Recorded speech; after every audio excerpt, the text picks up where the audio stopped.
everyone, I am Jyoti and today we are going to learn how to take backup and restore in tallyprime. Remember, it is a very important tools in tally. So let's go started. Get to your tally. Click Alt plus Y data, then backup. To open the backup company screen, backup destination path.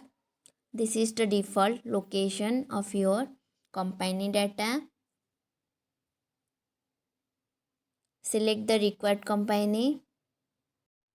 If you want to all the companies, then select all items.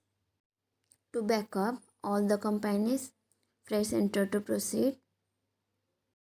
Where your company data will be backup, you can see this. How to make data restore. Same process. Alt plus Y data, then restore. To open the restore company screen, restore destination path.